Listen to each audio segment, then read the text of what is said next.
अहमदाबाद में गुजरात के पूरे संगठन के रिव्यू के संबंध में आज एक मीटिंग रखी गई है। इस मीटिंग में हमारे सारे विधानसभा चुनाव लड़े हुए कैंडिडेट्स और संगठन के सारे प्रमुख पदाधिकारी आएंगे और संगठन के रिव्यू के साथ साथ एक चीज की घोषणा और करनी थी कि 7 जनवरी को गुजरात आएंगे हमारे नेता माननीय अरविंद केजरीवाल जी और साथ में आएंगे माननीय भगवंत मान जी।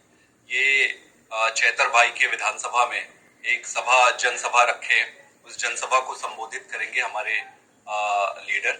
और इस सभा का प्रमुख उद्देश्य यही था कि वहाँ की जनता, वहाँ के वॉलेंटियर और कार्यकर्ता काफी कांटेक्ट कर रहे थे। जिस तरीके से चैतर भाई को इन्होंने गिरफ्तार किया है उसके बाद तो वहाँ के वॉलेंटियर की मांग के हिसाब से और उनसे बात करने के लिए, उनका मनोबल बढ़ाने के लिए पार्टी ने वहां पर एक सभा रखी है। ये 7 जनवरी को है।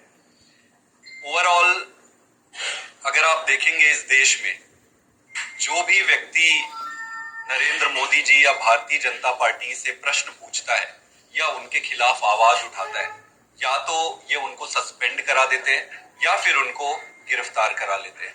अब ये परिस्थिति पूरे देश में चारों तरफ है और ये परिस्थिति इस बुरी तरह फैलते जा रही है कि देश में प्रजातंत्र को ऐसा लगता है कि भारतीय जनता पार्टी लगता है कि प्रजातंत्र को ही पूरी तरीके से खत्म कर देगी।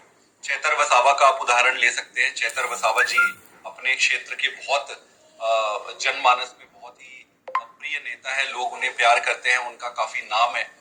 और भारतीय जनता पार्टी को लगता है कि चैतर वसावा जी आने वाले समय में लोकसभा चुनाव में चैतर वसावा जी उनके लिए बड़े समस्या का कारण बन सकते हैं।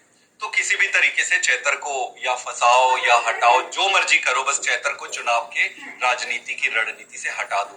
तो भाजपा की जो ये रणनीति है कि या तो वो किसी को खरीदने की कोशिश करते हैं, अगर किसी को खरीद नहीं पाते हैं तो फिर वो किसी भी दूसरे तरीके से षड्यंत्र करके उसको रास्ते से हटाने की कोशिश करते हैं। और ऐसे ही चुनाव लड़ने की उनकी पूरी प्रक्रिया है। ये उनके कैंपेन का हिस्सा बन गया है।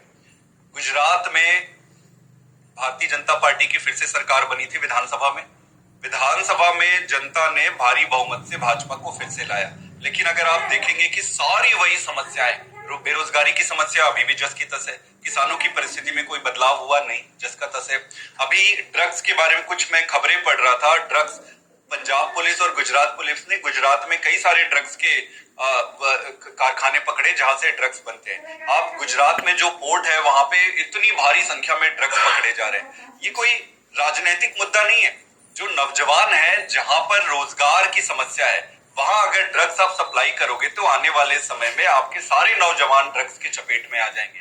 किसी भी प्रकार की आप समस्या ले लो जिनसे गुजरात जूझ रहा है, क्या भाजपा की सरकार जीतने के बाद एक भी समस्या पे काम की है? इसका उत्तर जनता के सामने है। इन्हें ना कोई काम करना है, न इन्हें किसी काम से मतलब है। इन्हें सिर्फ चुनाव जीतना है। अगर ये चुनाव जीत गए तो बहुत अच्छी बात। अगर ये चुनाव नहीं जीत पाए तो फिर किसी शाम दाम दंड भेद करके जीते हुए व्यक्ति को तोड़ के अपने में शामिल करो। लेकिन एक छत्र शासन चलना चाहिए, प्रजातंत्र गया भाड़ में। तो मेरा ये मानना है कि गुजरात की जनता बदलाव के लिए मन पिछली बारी बना चुकी थी। आम आदमी पार्टी का संघर्ष जारी रहेगा। चुनाव जीतना, चुनाव हारना, ये संघर्ष का हिस्सा है। प्रमुख मुद्दा ये है, प्रमुख बात ये है कि आम आदमी पार्टी जनता के मुद्दे को लेकर लड़ते रहेगी।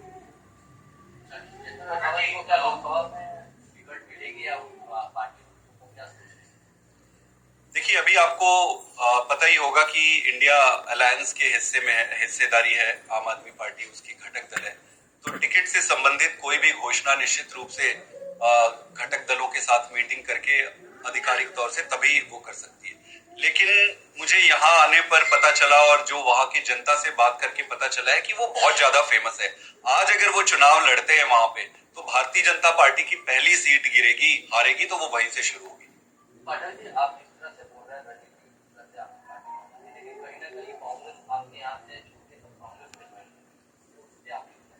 मुझे नहीं लगता ऐसा कुछ है। लेकिन आप ये देखेंगे कि आम आदमी पार्टी इतने कम समय में नेशनल पार्टी बनी है। इतने कम समय में नेशनल पार्टी बनने के बाद आप देखेंगे दूसरे राज्यों में भी जिस तरीके से संगठन का विस्तार हुआ है। संगठन को बनाना, संगठन का विस्तार करना, जब संगठन मजबूत होती है तभी आपको राजनीतिक परिणाम आते हैं। और हमारा ये मानना है कि आम आदमी पार्टी दिन दुनी और रात चौगनी बढ़ रही है। आप बाकी किसी भी स्टेट्स में जाकर देख सकते हैं, गुजरात में भी जो परिणाम आए उस परिणाम में अगर आप सीटों की संख्या के हिसाब से देखेंगे तो आपको कुछ और लगेगा, लेकिन अगर आप देखेंगे कि 40-41 लाख लोगों ने अपना वोट दिया था और जिस तरीके से ये वोट दिए हैं, विषम परिस्थिति में आम आदमी पार्टी ने चुनाव लड़ा। आपने देखा होगा कि किस तरीके से कैंडिडेट तक को ये परस्यू कर रहे थे अपने फॉर्म को वापस ले लो करके। वो एक अलग ही चुनाव था, वो आपको पता है। इलेक्शन के बाद में केजरीवाल जी ने एक बार भी गुजरात की मुलाकात नहीं ली है। आएंगे, अभी आ रहे हैं 7 तारीख को। 22 साल हो गए, आपने सूरत में बाकायदा कैंपेन चलाया था कॉर्पोरेट स्टेज पर, विधानसभा में जीके के मंत्री नहीं है। आएंगे, वापस आएंगे और मेरे ख्याल से कई सारे स्टेट्स पे काम लगा हुआ था, जैसे 3 स्टेट्स पे लगे हुए थे, पंजाब में था, दिल्ली में था, सब तरफ जा रहे हैं, गुजरात में आएंगे।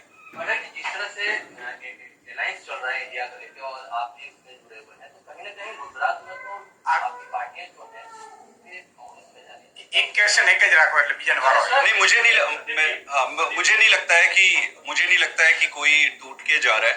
छोटे मोटे नीचे के लेवल पे होता है, उसको आप देखिए लीडरशिप के लेवल पे। लीडरशिप जिस तरीके से आम आदमी पार्टी, आज ही की आप मीटिंग में देख सकते हैं, पहली बार जब हम मीटिंग करते थे तो हमारे पास लीडरों की संख्या कम होती थी, आज हमारे पास इतने सारे लीडर हैं। तो जनता का आशीर्वाद और जनता का प्यार निर्धारित करता है पार्टी बढ़ रहा है या घट रहा है। जनता का प्यार अगर आप देखेंगे तो जहां हम खड़े थे वहां से हम जितना भी ऊपर गए हैं वो जनता के प्यार और आशीर्वाद से ही हुआ।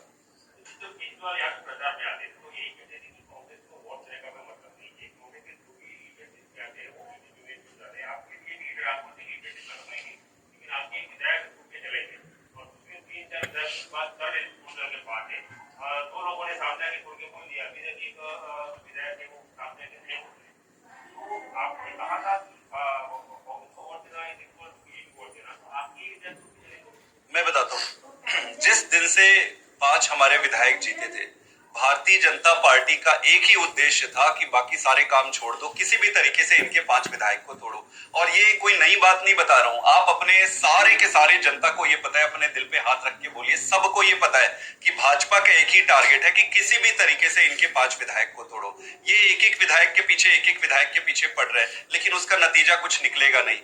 अंत पंत में इंपॉर्टेंट जो है, महत्वपूर्ण जो है, जनता होती है। जनता ने वोट दिया है, विसावदर की जनता ने आम आदमी पार्टी को वोट दिया था, फिर से चुनाव होगा, फिर से विसावदर की जनता आम आदमी पार्टी को वोट देगी। और भारतीय जनता पार्टी से मैं ये कहना चाहता हूं कि हर पार्टी को किसी कारण से याद रखा जाता है, भारतीय जनता पार्टी को इसी कारण से याद रखा जाएगा कि दूसरी पार्टी के विधायकों को कैसे परेशान करके, कैसे खरीदने की कोशिश करके, कैसे तोड़ के देश को खत्म करने का जो प्रयास होता है वो इनके नाम है। और एक चीज और, हमारे एक विधायक गए या एक विधायक जा रहे, हमें इसमें दुख करने की जरूरत नहीं है, उनको सोचने की जरूरत है। प्रश्न उनसे पूछना चाहिए जो उनको बरगला रहे हैं, जो उनको तोड़ रहे हैं, जो उनको खरीदने की कोशिश कर रहे हैं, और जनता देख रही है।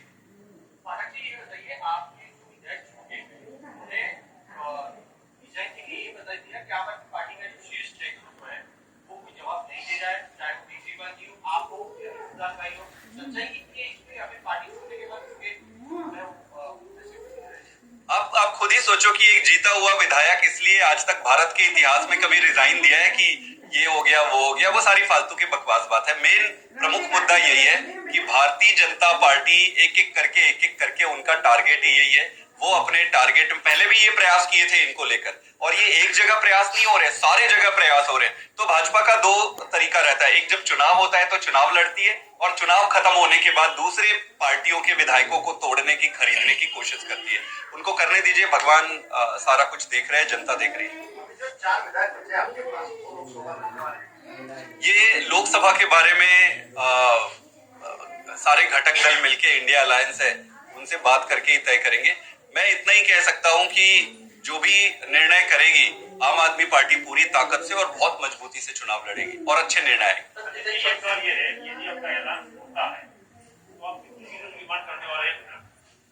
अब ये तो इंटरनल डिस्कशन का मामला है। मेरा ये मानना है कि वो सबके सामने है कि जिस तरीके से गुजरात की जनता ने आम आदमी पार्टी को जितना प्यार और जितना आशीर्वाद दिया है, निश्चित रूप से वो आधार बनेगा, और जो भी कमेटी बनेगी वो कमेटी उस पर सबको ध्यान में रखकर, सारी बातों को ध्यान में रखकर निर्णय लेगी। नहीं, अलायंस तो हुई है सर। पाटिल जी, अलायंस होने के बाद कितनी सीटों पे यानी आप यहाँ पे आप सोच रहे हैं कि हम अपनी मैं आज कुछ भी इस पे नंबर इसलिए नहीं दे सकता हूँ क्योंकि वो तय नहीं हुआ है।